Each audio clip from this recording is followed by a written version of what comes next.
I went to China to ride my mountain bike, and I was not ready for what I experienced. Good.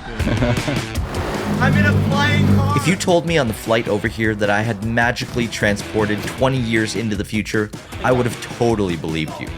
This place has flying cars, Okay, don't touch anything, he says. frictionless payment, and even malls where they invite you to ride your bike inside. And that's just the tip of the iceberg. This trip seriously changed my expectations of the country. It's like magic. Yeah. And I think you'll be surprised when you see it too. Do not open your doors. Oh man. Come with me and let me show you what I saw on my trip to Shenzhen, China.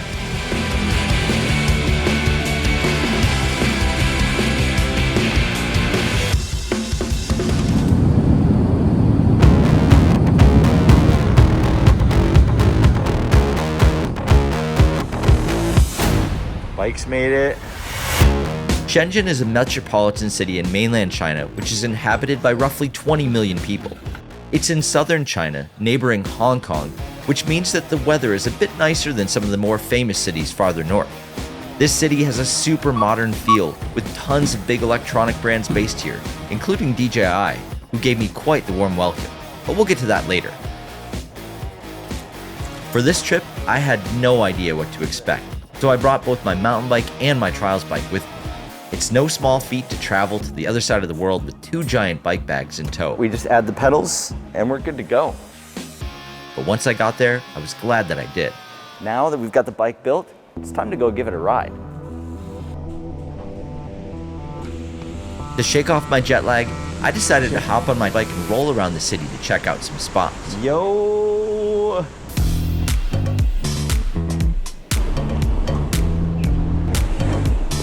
My body wasn't totally cooperating, but it felt good to roll around and see the city. I found this spot near a place called the Do Nothing Mall, which is sort of a sports-themed mall here in town. There's an indoor skate park, an outdoor skate park, the biggest bouldering gym I've ever seen in my life, And this is just incredible. and plenty more, all in the same place. What that really means is that no one's going to bat an eye if I start hopping around on ledges to get my body moving after the 30 hours of transit that it took to get here.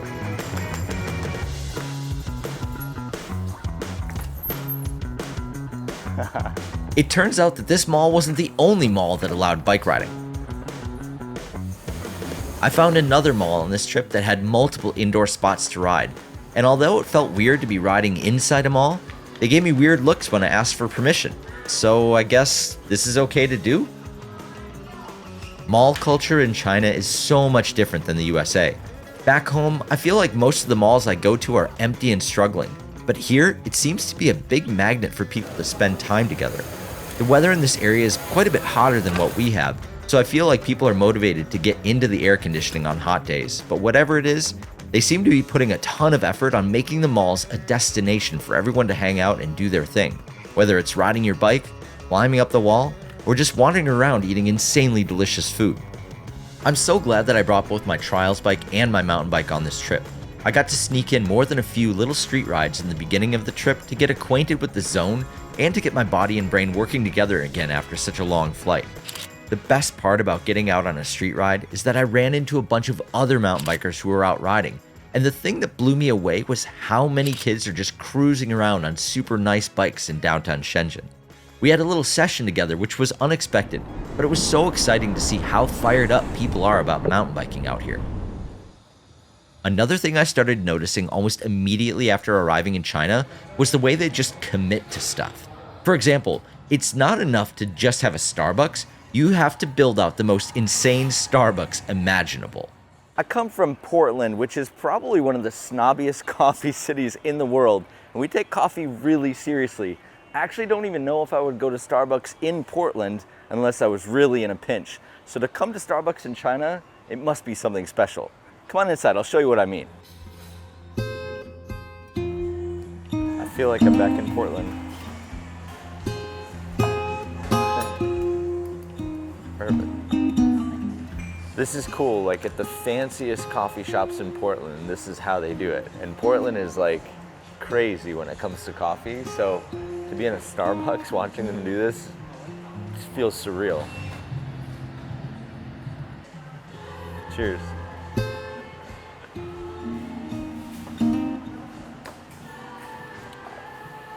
I've definitely never had Starbucks coffee like that. It's amazing. It's almost like everyone is playing a game to see how far they can take a concept, which yielded some incredible results, like this spot right here, which is the largest indoor ski hill on the planet. Right next to the largest trade show hall on the planet, where we popped in for a visit to the Shenzhen International Car Show. Oh, and the cars here? Electric vehicles everywhere. Okay, so check this out. All the license plates here indicate if the car is electric or not. So if they have a green license plate like this, it means it's electric. If they have a blue license plate like this, it means it's gas. So there's a green license plate, there's a green license plate, blue, green. I think they said there's over 50 different kinds of electric car companies here in China, which is crazy. We hit up the Shenzhen International Car Show to check out these electric cars in more detail. That's what I'm talking about. I saw one demonstration of a car battery charging from 0 to 100% in less than 5 minutes. I saw tons of wild-looking cars with weird features, and most importantly, I took the time to change every single touchscreen to the Super Rider channel on Bilibili. Perfect. Honestly, the highlight for me was driving in the newest model of the U8. Okay, here we go. Okay. Oh man, it's like being on a roller coaster. A luxury SUV that can float and drive around in super deep water. Dude, no way.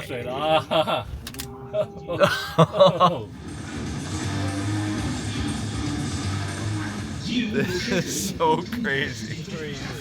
That's us right now. Look at that. We're legitimately underwater right now. Do not open your doors. Oh man. Honestly, it was kind of unnerving to intentionally drive a car into deep water, What? This is the future. but also so insane to see how far they're taking car technology here. That was amazing. Just 200 grand and you too could drive your car in the water just like that. It's fair to say that my head was spinning after a few days here in China. My expectations had been surpassed in every possible way at this point, and we'd barely done any riding. Finally, we found a truck. I'm sure by this point of the video, you might also be wondering why I'm in China in the first place. So about a year ago, I met these two riders and they wanted to collaborate by bringing all the tutorials that I've been making on my YouTube channel over to China. See, in China, they don't have access to stuff like YouTube. They have a different platform called Bilibili, and they have all kinds of other social media platforms that they use to communicate. But we don't have access to that stuff in America necessarily. So what we've been doing for the last year is taking all the tutorials from my channels and putting them on all the channels over here to share with all the Chinese riders who are just getting into the sport.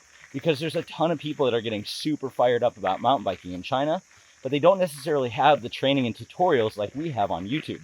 So that's kind of where everything started. So now, after about a year of posting like that, it was kind of time for me to come over here and check out the scene, meet the riders, see all the spots. And that's really what this is all about. I'm just kind of exploring this territory, meeting the riders, and figuring out what's possible over here. And the truth is, I think there's a lot of possibility over here for events, for projects, for riders, and for the scene in general. So this is just as much about discovery for me as anything else. Beyond creating more footage for my channels over there and shooting this video, I'm also working on a few bigger projects as well. This trip was a big scouting trip for me to see what would be possible for creating an event series and some other opportunities for riders, both locally and internationally. The mountain bike scene here is growing fast, and after posting videos here for the past few years, we have the ability to do so much more to help that scene continue to grow. The crew here is so excited about the ideas that we've been sharing, and I'm starting to think that we could do some pretty cool stuff over here. At the very least, there's a lot more to explore and discover. But let's get back to the riding, because I finally got to put my tires on some dirt. It's crazy to me that you can get to a trail like this after being in a giant metropolis like Shenzhen in less than 30 minutes. I'm not even sure I can do that in a place like Portland, Oregon. I'm confident there are quite a few more trails worth exploring, And I know there are even a handful of big bike parks over here, but we'll save that for a future trip. How sweet is that? The more time I spend here, the more I realize how much more there is to explore. So most of this trail has been pretty chill, but we did find one place that has exceeded expectations. This right here reminds me of a trail just outside of San Francisco called The Wall. It's a crazy steep, rocky, technical ascent. I'm not sure if it's actually really meant to be ridden up, but this is exactly what I've been looking for. Let's see if we can make it up on the first try.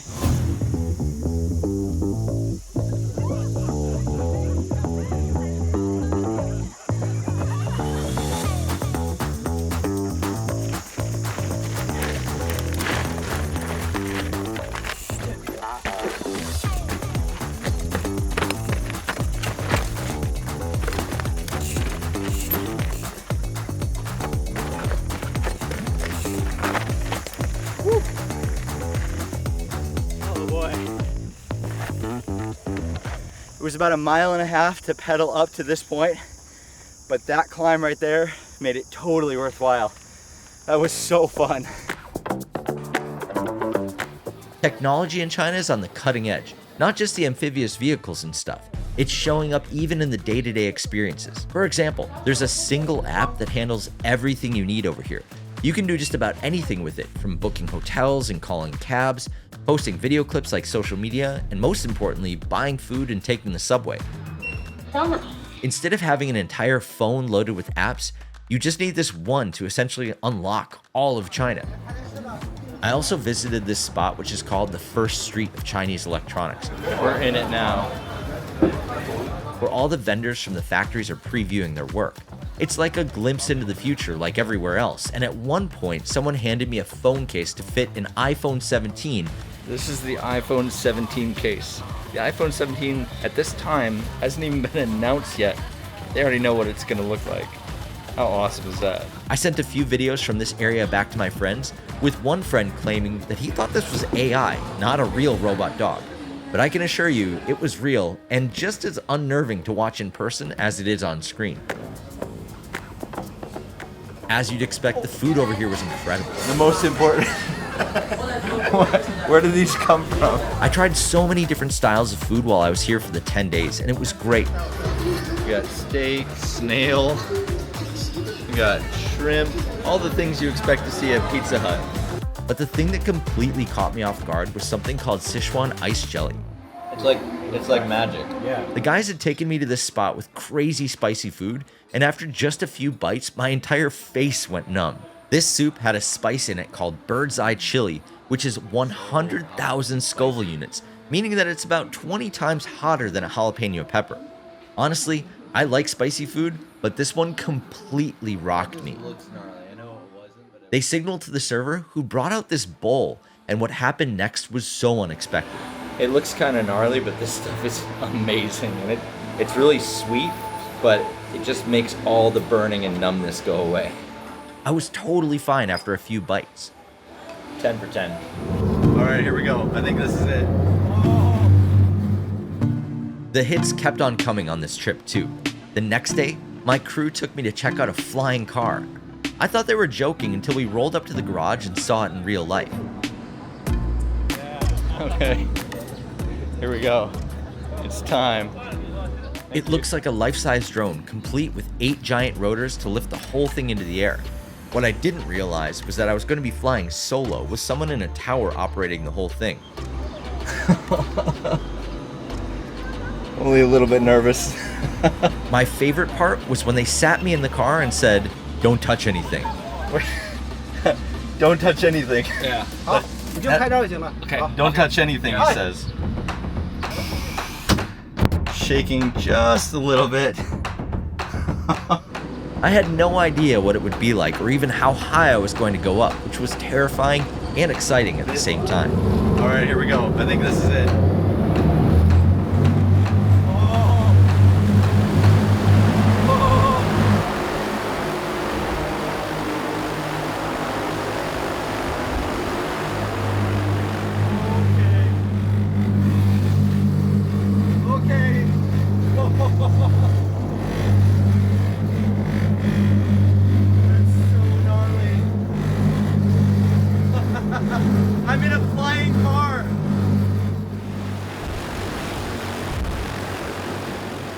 So that was basically like flying in a magic carpet. It was so smooth, and honestly, I was all freaked out going into it, but once I got up in there, it almost felt so natural to be, well, in a flying car.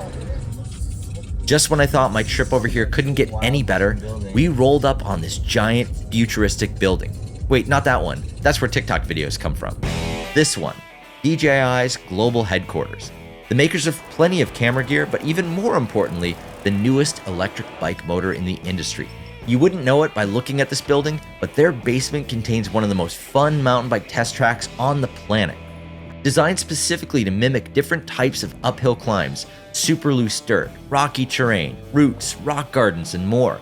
This testing facility was created to put the new DJI motor to the test. This is absolutely crazy. I've ridden my fair share of indoor bike parks before, but this is out of control. Look at this. There's actually rocks and roots just loaded in all these big uphill climbs. I totally get that this is the testing zone for this e-bike motor, and they've gone over the top of this place.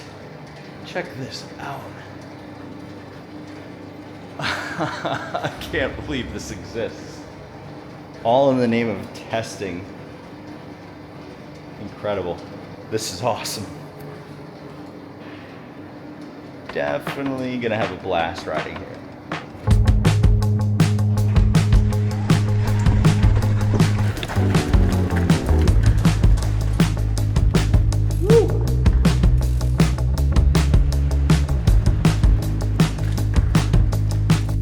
I borrowed a test bike from them to try it out, and I adjusted super quickly to both the motor and the terrain.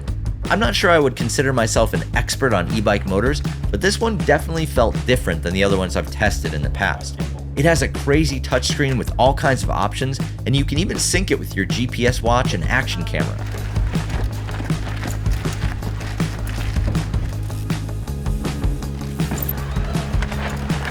I couldn't believe how easily it ate up all these sketchy climb scenarios they developed for this testing area, and to be honest, I kept riding there for a few hours, not because I wanted to test something specifically, but because I was just having a blast ripping up and down all these manufactured trails. I mean, I've ridden plenty of indoor parks before, but not like this, and definitely not by myself. According to the team there, I was the first foreigner to ride this spot, which felt like a huge honor. I hope I did you all proud. This bike is pretty light, super responsive, and has all kinds of bells and whistles that just put it way above anything else I've ever tried before. And yeah, I don't know. It was just such a cool place to ride. You know, I'm not going to complain. There's rocks, it's raining outside, and I'm riding inside. Never a bad day. Cool. That was amazing. Thank you. I think it's fair to say that China completely surpassed my expectations. Although I've been here 6 or 7 times already, I feel like every trip here just opens my eyes to even more and more cool stuff, and I'm already looking forward to my next trip back.